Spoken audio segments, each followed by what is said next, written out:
Hey guys, so we're back with our review on Heat 2 of World's Strongest Man 2020. Liz, did you enjoy that show? No. I know that's probably not what I'm supposed to say, but that was hard to watch. Watching Evan and then Mikhail, bless him at the end, that was tough to watch. It was quite upsetting, I thought. It was. I mean, we'll get into the injuries Yes. and what happened in a minute. Let's quickly go through the athletes to start with. Yes, let's. I'm getting way ahead of myself.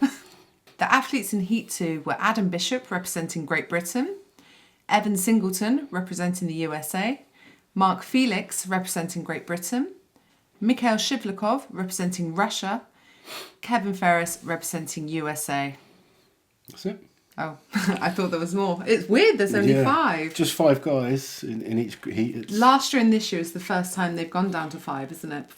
Prior to that, there was 6. I mean, there was a time they had 4. They've tried a few different things, but in modern times, it tends to have been 6 guys in each group. Just the last couple of years, down to 5. And like we said in yesterday's review video, 5 events is not, or 5 people, sorry, it's hard to really stretch too far ahead.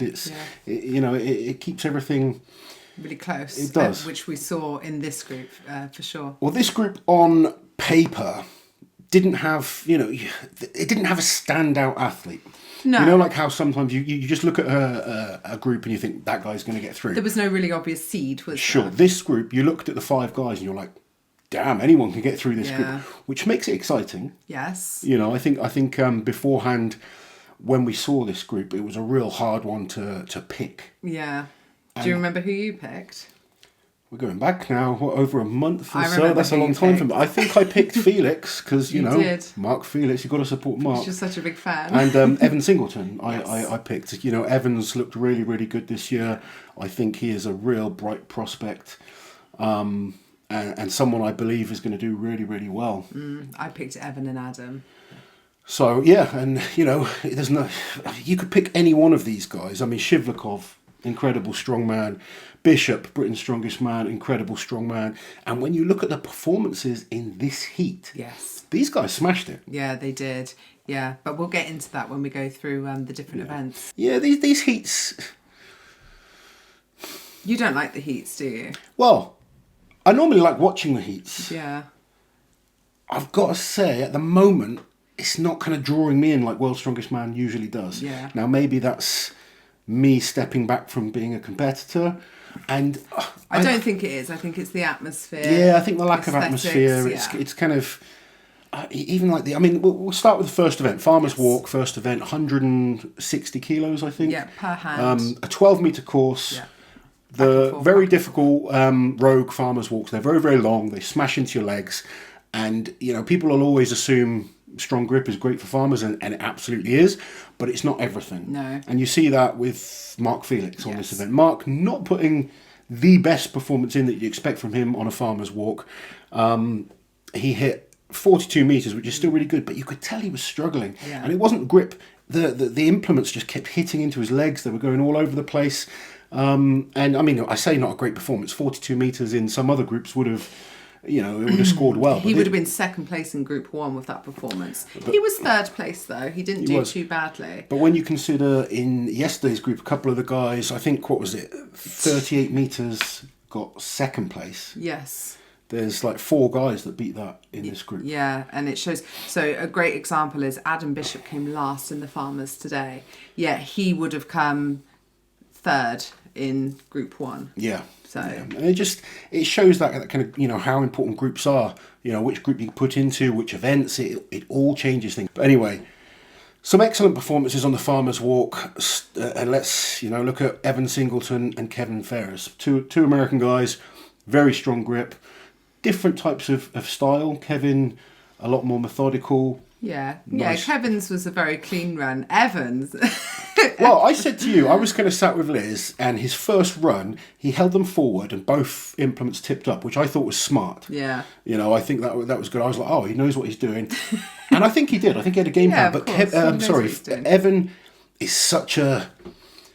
He's so intense. And, yeah, he's got that in the intensity, moment, and it kind of, I guess, a little bit reminds me of like a young me. Yeah. When it means so much, you can see how much it means to him. Sorry, just wrecking the joint behind me. you kind of. You just are drawn into to his kind of It's almost like an emotional performance, isn't it? is. He just goes for it. And I thought, he started off and I was like, yeah, brilliant. And then he picked it up again and he had one pointing down, one pointing up. Luckily, his grip was still fresh enough to cope. And then he sort of managed to get back into... He did really well to get through that 12 metres with them all cockeyed like that. He did, actually, to be honest, because when it kind of tilts forward like that and then your balance is gone, you've got them whacking into your legs. So he did well to get through that and then composed himself and actually went on to just do enough to take the win, which was a brilliant start for him. Great start for both the American guys, to be honest.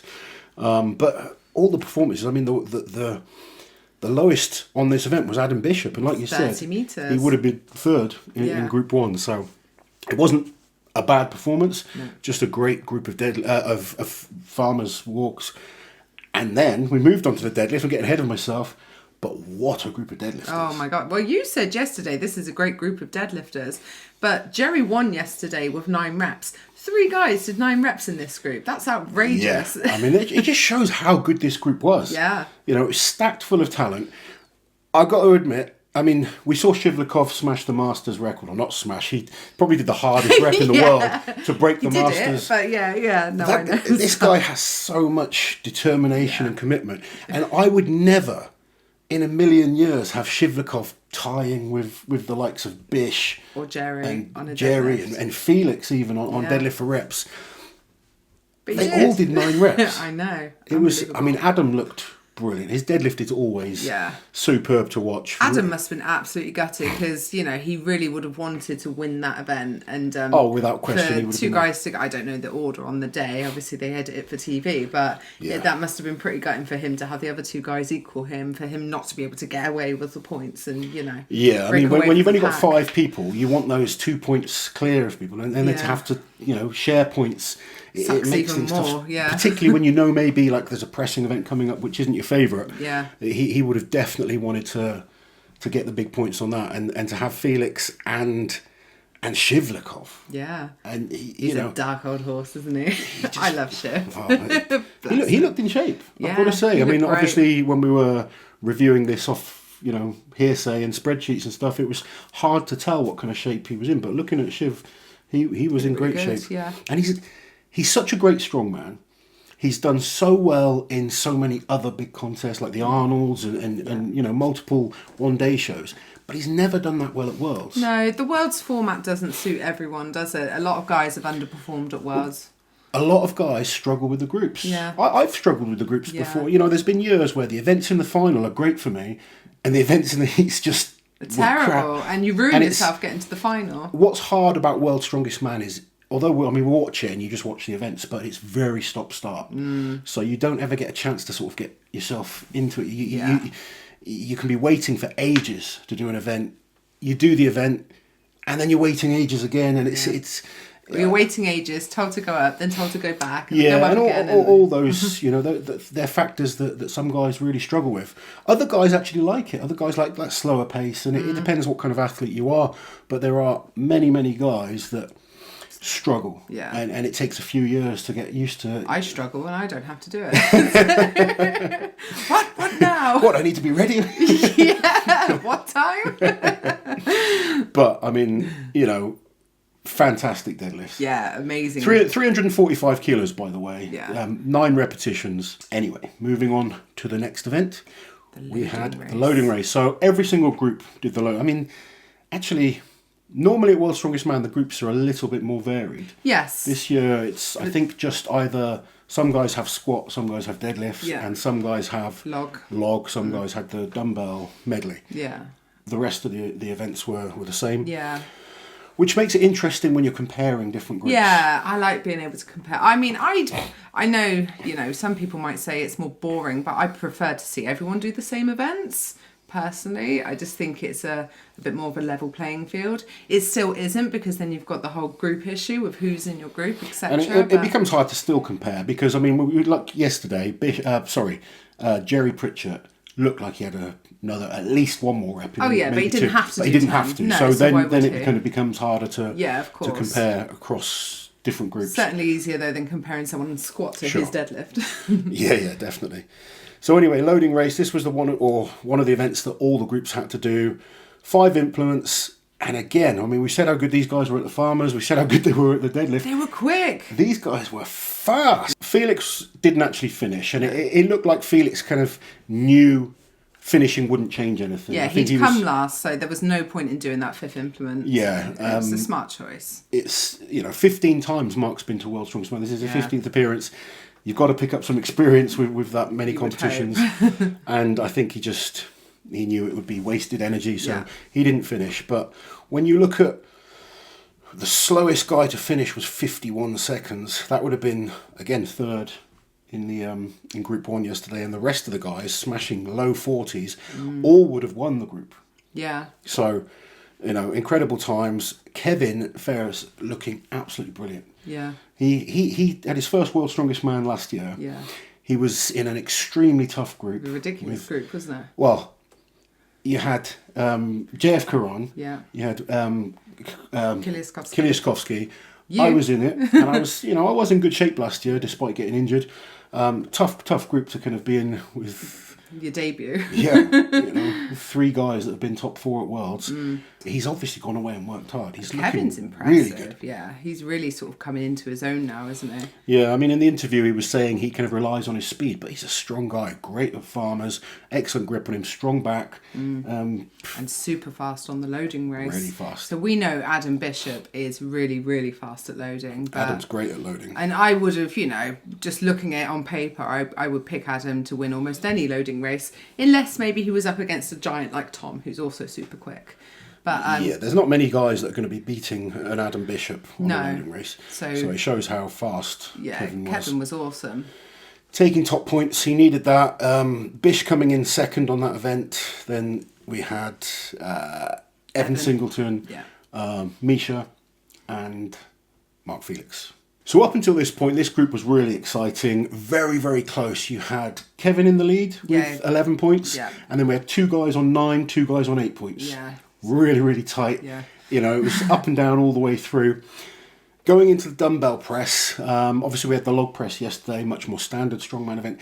This year with the dumbbell, a little bit different. So it wasn't just one dumbbell, it wasn't like a single dumbbell. No. They had to do pairs of dumbbells. Was there 4 or 5 different sets? 4 sets, and then there was the individual monster dumbbell that was 100 kilos. Circus dumbbell. Reps. Yeah. Awkward looking event, and you could see. I didn't like it. No, you said you didn't like it watching it. It's very difficult to get a safe type of technique on when you're trying pairs to clean of dumbbells. 2 There's a lot of stress on the biceps. You see the guys with the balance issues. The dumbbells were going all over the place. The first couple aren't so bad, but as it gets heavier and heavier, you start to fatigue. If you don't kind of get enough power off the floor to catch it, it kind of throws you off. And then, unfortunately, we start to see a couple of injuries as well. Yeah. Mainly Evan Singleton. Yeah. Now, Evan ripped through the first few pairs, and he it was like brute power, wasn't it? Real brute power, real explosive. But you could see was the stability, and I don't know if maybe that was the issue that caused the injury in the end. It was actually on the monster dumbbell. Yeah. When he cleaned it, he felt his bicep go. He got a rep, put it down. You could see there was something wrong. Yeah. He tried to clean it again and just couldn't. And then he sort of grit his teeth, ripped it up off the floor, and he said he felt 2 more pops. Oof, makes me feel sick. Now, I mean, you were sat there watching, and you could just see how devastated you were. Horrified, yeah. I can tell you from personal experience how devastated he would be. It's the worst feeling. You've put all this effort in, not just for that year, but years and years of training leading up to this. Evan was looking amazing, and this was his event, really. The pressing event was his event in this group. Yeah. He was looking, set to probably win the group, go through in first place. He was, and he qualified for this Worlds by winning one of the Giants Live qualifiers. He's been getting better and better. Yeah. And, I mean, if I know Evan well. He's been on the show. We've chatted many times, behind the camera, off camera. And he's so passionate about strongman. Yeah. He just lives it. He loves it. and you could just see that pain on his face. Devastation. And it's not the physical pain. No. It's just that so mental anguish.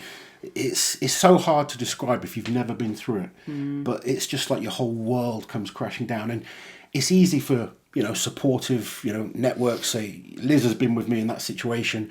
But as the athlete, nothing anyone says can help you in that moment. It's not easy for the support network. What are you talking about? No, I'm just saying, like, it doesn't matter what you say to us as athletes in that moment. No, you cannot be consoled. We're just absolutely broken and devastated. It's everything to us. We're putting so much into it. And he was a whisker away from his first World's Strongest Man final. Yeah. And now he's had to go away. He's had to have surgery. It feels like you're having to start again from scratch almost, doesn't it? It's weird. It almost gets easier the more injuries you have. Yeah. And it's because you can come back, I guess. Yeah. But that first one is just heartbreaking. Yeah. Because you just think that's the end. Yeah. And even if it is just momentarily, just while you're in that moment, you just think it's the end. You go and sort yourself out and you'll come back, and he will. He will be back. He's so keen. He's so impressive. He'll learn from this. He'll get better from it. And I expect to see Evan back better than ever next year at World's Strongest Man. But I did feel for him. You could just really... That was hard to watch. He's a showman, Evan, but he's not, like, behind the scenes. He is the sweetest, most sincere person, isn't he? He really is a lovely guy. And actually, I mean... Even without the crowd, he was still trying to be the showman, which I liked. Yeah, I liked it too. I appreciate that. Yeah, come on, give us something. It's needed at the moment with these shows, and it's this isn't anything against Worlds. It's just the state of the world right now. But you need those kind of guys that make it entertaining, that make it fun to watch, and regardless of the showmanship. The fact that he backs it up with just sheer determination, that determination for me is what I admire more than anything. Yeah. And same with Shivlikov. When you see, it's nice seeing him smile and stuff like that. But it's nice seeing him smile. It's great. But it's that, if it doesn't mean something to them, it's kind of, you don't believe it yourself. You're not drawn can't invest in them as an athlete. Yeah, exactly that. That's all I'm trying to say. And it's, with these athletes, you're taken on a journey with them, and that's why you sort of get drawn in.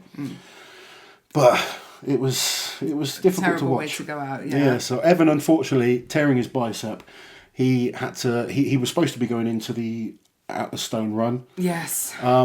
Should we talk about the other guys? Very quickly talk about Kevin Ferris. Yeah, so Kevin Ferris, did he... no, he didn't win that event, did he? Didn't win, actually only came third on it. But he did enough to secure the overall win. Yes.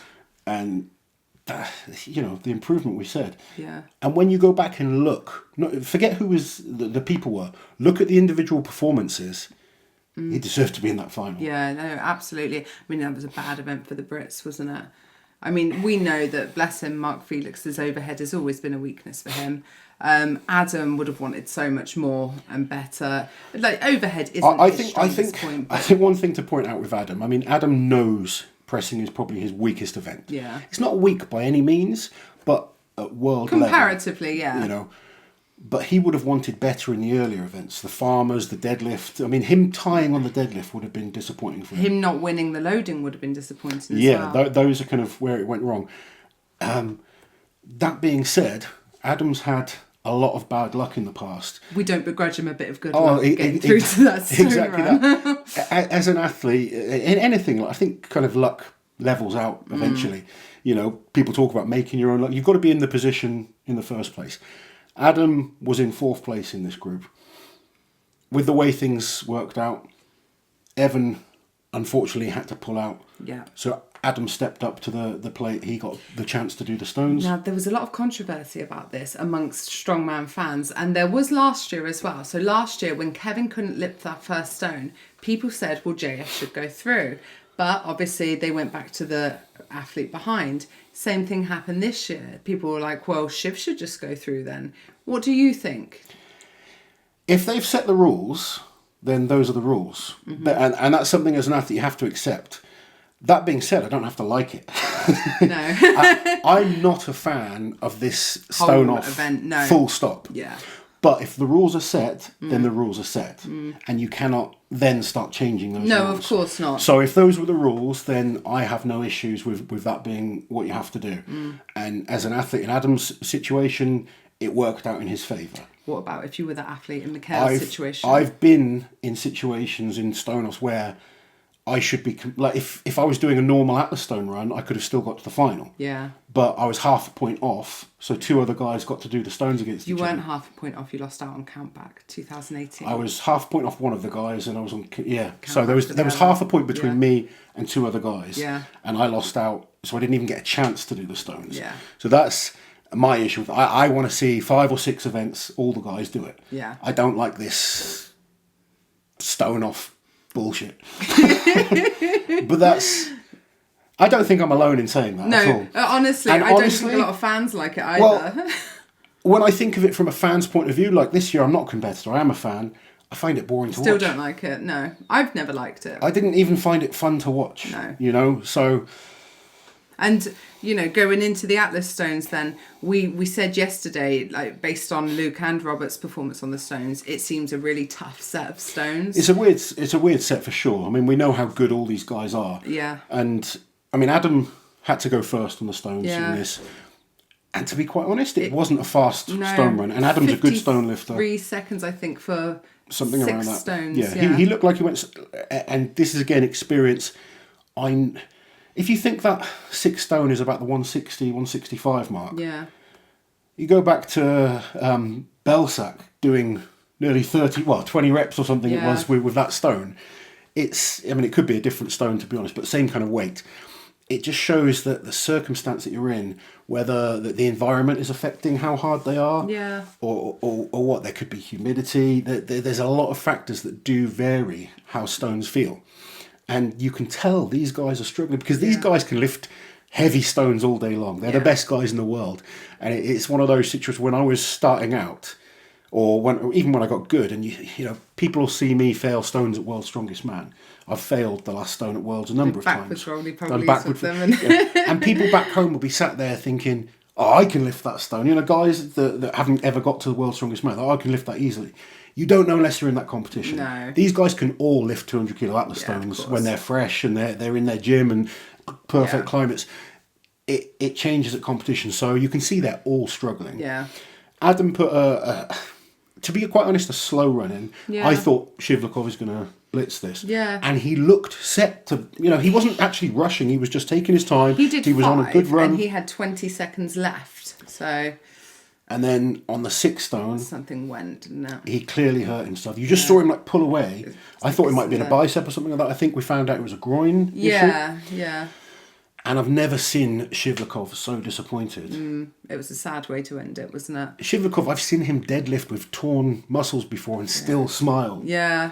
You could see it meant a lot to him. He's done so well in so many shows. This time at World's Strongest Man, I don't even know, has he made the final before? He has made the final, I'm certain. But he's never done that well at World's Strongest Man. And I'm sure when he was looking good this year, 9 reps on the deadlift for him was amazing. Yeah. His pressing was looking good, which is not uncommon with him anyway. But he's such a talented guy. Events in the final probably would have been better for him as well. Yeah. And then to see the group fall apart like that, it's hard. You know, being an athlete or a former athlete, being in that situation, I just feel for them. Yeah. And you know how nice a person he is. And I'm not saying, Exactly. being nice doesn't mean anything in competition. No. But he is such a good person. He's so supportive of all the guys. He's so friendly to all the fans. It just would have meant something to him, you know that. And I've never seen him so upset. No, I haven't either. And I hope I never, ever see him that upset again, honestly. You want to give him a hug, don't you? I do. I'm going to Russia tomorrow to find him and terrify him. But that comes to the end of heat number 2. You've got Kevin Ferris winning the group. Yeah. Adam Bishop finally getting a bit of luck. A big show. I mean, when you look at, was it Europe's a few years ago, he tore his bicep. Britain's Strongest Man, he fell, flat on his face. He's blacked out, he's torn things, and he's just... To be fair, the events in the final are much better for him. Yeah, they are. So it'd be interesting kind of watching that. But that's the end of Group 2. Yeah, Heat 3 tomorrow. Yeah, who are you looking forward to in Heat 3? Oh, I can't remember who's in Heat 3. Is that Tom and Alexei? No, I think it's JF's group. JF. I'm looking forward to seeing JF then, obviously, because I can't remember who else is in it. Tomorrow we've got JF, Hicksy, Bobby Thompson, Ethor, and Irvin Toots. Oh, I'm looking forward to seeing Irvin Toots. Excellent. We're big Irvin Toots fans. Guys, let us know what you thought of heat number 2. Let us know if you're enjoying these reviews. We'll be back with group number 3 tomorrow. Take it easy. While you're here, guys, subscribe to the channel, hit that notification bell so you don't miss any of my awesome strength content.